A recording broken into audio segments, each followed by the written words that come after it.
struggled, but they have found yet another way. England awaits in Atlanta, a first meeting in 21 years, and what a mouth-watering semi-final lineup we have for you on 5 Live. The 4 heavyweights in Dallas. It'll be Spain against France, and 24 hours later, a first meeting since 2005. The first encounter that Lionel Messi will have with England will be in Atlanta, under the roof, both live on 5 Live, and I, for one, cannot wait. And neither can I. And do you know what? I think that Thomas Tuchel and the England players, they'll be relishing the prospect of playing this Argentina team in its current guise, its current form, because this ain't a great Argentina team, but they do have a habit of finding a way. If you see a lot of emotional Argentinian players on the pitch, I mean, how they've got this far, they guts it out. They have those moments of magic. The Alvarez goal was absolutely sensational, wasn't it? Brilliant finish into the top corner when it looked like the Swiss would hold out, but we have to mention the Swiss and what they have put into this game. There was that moment in the second half, and Bolo, when the Swiss got themselves level, a moment of madness, he gets himself sent off. That was the game changer, but they still looked comfortable enough and looked like they were going to hold out. But listen to the noise in here. The Argentinian players celebrate another semi-final. Can the holders go all the way again? Definitely the changing point was that sending off of Embolo. But as the Argentinian players dance and celebrate as they head towards the end, away towards our left, where the Argentinian supporters are waving anything that happens to be white and sky blue, they are another step closer to the defending champions for a successful defence of their crown. Thomas Tuchel and his team will have a say about that. That's something to look forward to during the midweek. We've had some drama here in Kansas City, but after extra time, it's finished. Argentina 3, Switzerland 1.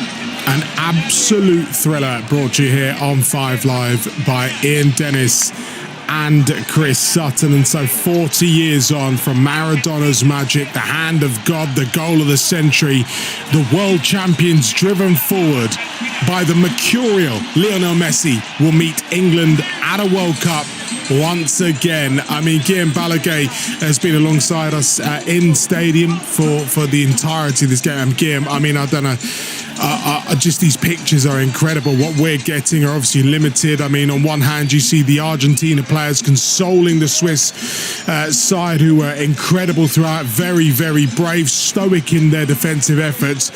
And then you see the celebrations. Paint the pictures for us.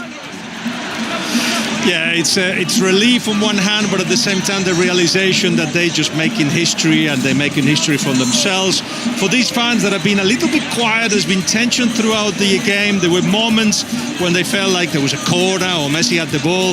They lifted the noise a little bit, but they're doing it for them, and of course they're doing it for Messi. It was Paredes who said, we're just doing everything we can so he doesn't play his last game. And now you see them jumping, they're on the edge of the box, directed to the goal, behind the goal, all the fans jumping as well. And I should just tell you the words, because you're going to hear these few times. One of the many songs that they sing goes like, I'm a fan of the national team, I encourage her with all my heart. We won the third one with Lionel, we want to be champions again, and 32 years later, La Scaloneta, that's the Lionel Scaloneta, will avenge the cup that was stolen from the number 10.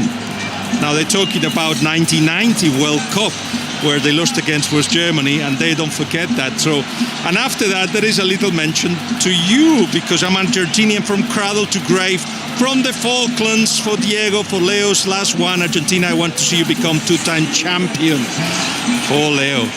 So that's all those emotions, all that history, everything is in the head of the players, of the fans, including the kiddies, the children, they all know that there is things to avenge, and England are the enemies, and they're here to win the World Cup, and they're going to celebrate tonight as they're doing on the pitch right now.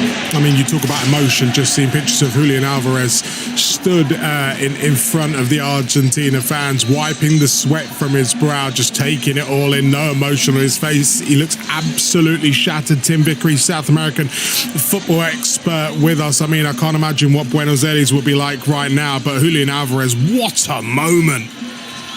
Yeah, I said to you before the game that I thought this one would go to the wire, and that Argentina only had a chance of retaining their crown if Julian Alvarez could get himself fit and come to the party.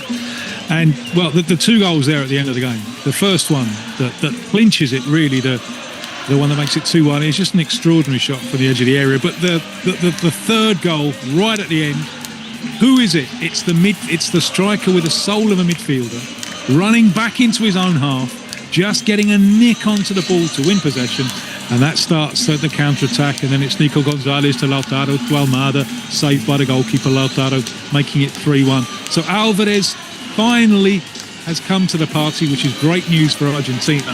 And the great news for all of us is that Lionel Messi, he couldn't possibly end an international career, which is possible tonight, couldn't possibly end an international career over 200 matches without playing the team that Argentina fans see as their biggest rival. Guilherme gave us all the lyrics to the song, but during the second half there, they were bouncing up and down and singing "He who doesn't jump is an Englishman." You'll be hearing a lot more of that on Wednesday afternoon. Absolutely. Wednesday night here in the UK. Of course, it's live here on 5 Live and BBC Sounds and on the iPlayer as well. 204 caps, 205 will no doubt come against England. Chris Sutton on our commentary team, just giving you a few minutes to cool off there. You made a statement mid-commentary, and that is that no doubt England would rather face Argentina. We believed England would rather face Argentina than Switzerland. Still believe it? Yeah, I do.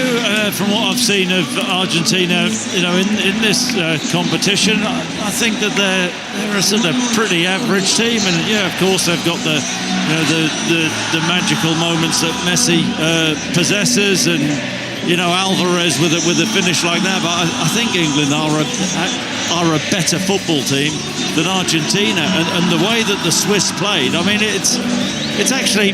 It's not hard to put into words. The second half, the Swiss came out with greater intent. They pushed Argentina back. They started to create chances. This hasn't been a free-scoring Swiss team, in the World Cup. They get themselves level, and then you just sense Argentina are bang in trouble. They're going to go out here, and then Mbolo, that second yellow, which was the correct decision, but that was a game changer. Argentina have got away with one there, and I can imagine Thomas Tuchel watching this game and thinking, blimey, do you know what?